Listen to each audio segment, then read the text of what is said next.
Alors, celles et ceux qui ont l'habitude de regarder mes vidéos de généalogie risquent d'être un petit peu déconcertés par celle-ci. Et pour celles et ceux qui découvrent ma chaîne avec cette vidéo, eh ben bienvenue. Moi c'est Gabriel, passionné de recherche en généalogie, et il faut l'avouer plutôt un grand fan de l'univers de Harry Potter. Et aujourd'hui, j'ai décidé de fusionner ces deux sujets. J'ai recréé un arbre généalogique ayant pour racine Harry Potter. Mon but était de déterminer comment les principaux personnages de la saga sont reliés entre eux, généalogiquement parlant.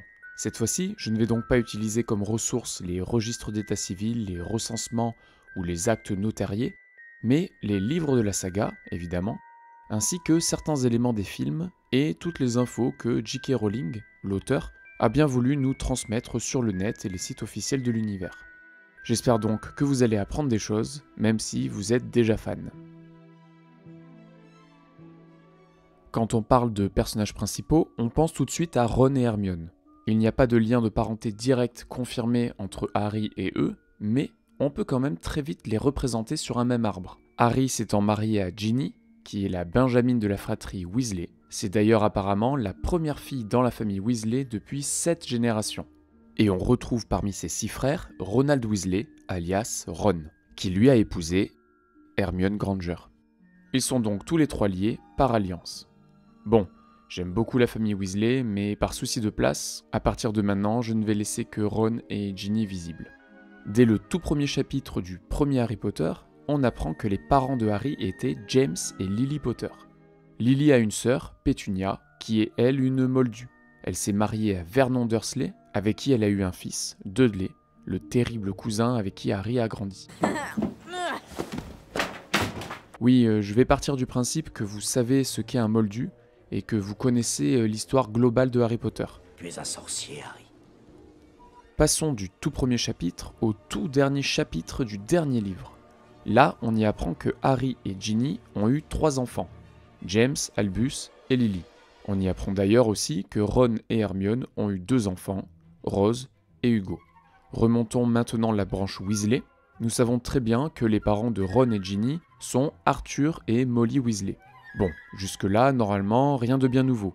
Mais c'est là qu'on va commencer à s'enfoncer dans le lore de l'univers de Harry Potter. Les parents de Arthur Weasley sont Septimus Weasley et Cedrella Black, ce qui fait entrer dans cet arbre la noble et très ancienne maison des Black. J.K. Rowling a créé un arbre très détaillé de cette famille sur plusieurs siècles, ce qui va grandement nous aider. Cet arbre est présent sur les murs de la maison des Black, au 12 Square Grimoire. Harry et son parrain Sirius Black, alors propriétaire de la maison, en discutent dans le 6e chapitre de l'Ordre du Phénix. Les détails de cet arbre ne sont pas présents dans les livres, mais l'auteur l'a dessiné et en a confirmé la validité, notamment pour le tournage du 5e film de la saga, où on le voit plus ou moins en détail à l'écran. On va pas mal s'en servir. On y voit donc Cedrella Black, dont le portrait a été brûlé, car elle a épousé un Weasley, famille considérée comme traître à leur sang, car elle ne partage pas le fanatisme du pur sang comme les Black. Cedrella a 2 sœurs, Caris et Calidora, qui ont, elles, épousé des sorciers issus de nobles familles de sang pur, dont les noms vont probablement vous dire quelque chose. Caris Black a épousé un certain Caspar Croupton. Ce nom vous semble familier ? C'est normal, Caspar Croupton serait a priori le père de Barty Croupton, membre du ministère de la magie, et père de Barty Croupton Jr., mange-mort qui jouera un rôle très important durant Harry Potter et la Coupe de Feu. Tu n'es pas mon fils. Il a été enfermé à Azkaban pour avoir participé à la torture des parents de Neville Londubat. Londubat, nom que l'on va voir tout de suite apparaître sur cet arbre, car Calidora Black a elle épousé un certain Harfang Londubat. Ça n'a pas été complètement certifié, mais il s'agirait a priori des arrière-grands-parents de Neville. Barty Croupton Jr. et ses victimes, Frank et Alice Londubat, étaient donc des cousins assez proches. Et Neville est donc un petit cousin de la famille Weasley. Les parents de ces 3 sœurs Black sont Arcturus Black et Lysandra Yaxley. Arcturus avait 4 frères et sœurs, dont Sinius et Sirius. Intéressons-nous d'abord à la branche de Sinius. Toujours d'après l'arbre des Black, il épouse Violetta Bulstrode, avec qui il a eu 4 enfants, dont Pollux. Pollux épousera Irma Crabbe, encore un nom qui devrait vous dire quelque chose, une lointaine cousine de Vincent Crabbe probablement. Ils ont eu 3 enfants, dont Sinus et Valburga. Sinius épousera Druella Rosier, avec qui il a eu 3 filles, que vous connaissez. En tout cas, si vous êtes encore là, il y a de fortes chances que vous connaissiez 2 d'entre elles. Elles sont plus connues sous ces traits-là. Les 3 filles de Sinius et Druella se nomment Bellatrix, Andromeda et Narcissa. Bellatrix a épousé Rodolphus Lestrange, mais des rumeurs courent comme quoi Bellatrix aurait eu un enfant avec un certain Seigneur des Ténèbres. Mais elle est surtout connue pour avoir tué Sirius Black, le parrain de Harry Potter. En parlant de Sirius, dans le chapitre sur l'arbre des Blacks aux 12 Square Grimoire, il parle d'Andromeda comme étant sa cousine préférée.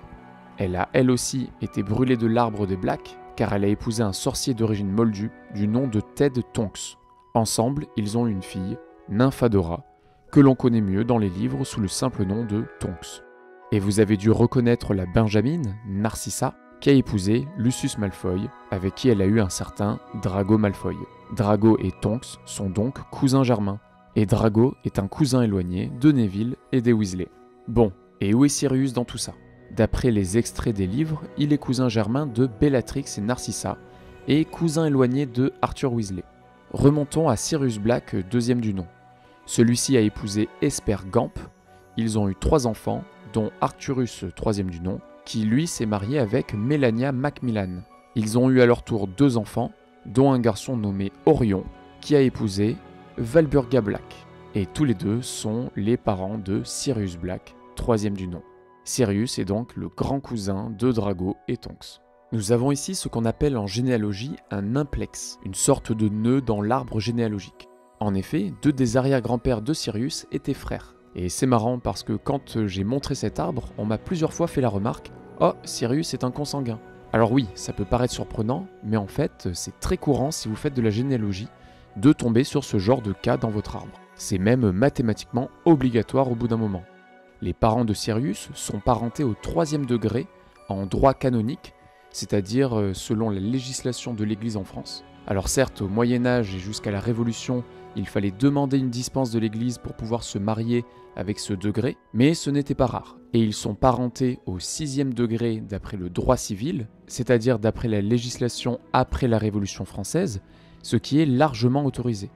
Seuls les 1er, 2e et 3e degrés sont interdits. Enfin bref, au début j'avais pensé en profiter pour vous expliquer tout ça, puis je me suis dit que je ferais une vidéo une autre fois juste sur ce sujet, en utilisant un autre exemple de famille fictive, et quoi de mieux que l'univers de Game of Thrones pour vous parler de consanguinité. Revenons à nos sorciers. Je voudrais finir avec la famille Black en vous parlant du père de Sinius, Sirius et Arcturus, Phineas Nigellus Black.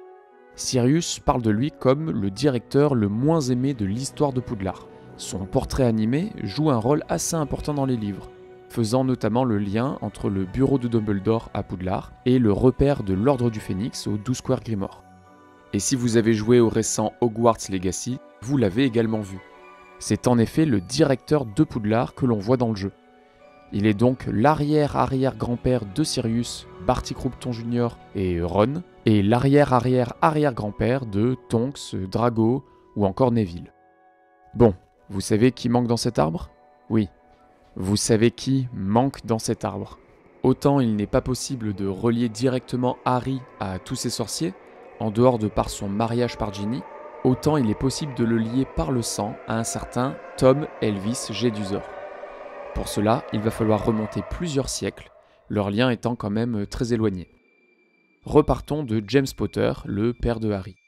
Le père de James Potter était Flimont Potter, ou Flimont Potter, qui a apporté pas mal de richesses dans la famille en inventant la potion capillaire Lysempli. On peut d'ailleurs trouver des petits clins d'œil à ce personnage dans les différents journaux et magazines de la série Les Animaux Fantastiques.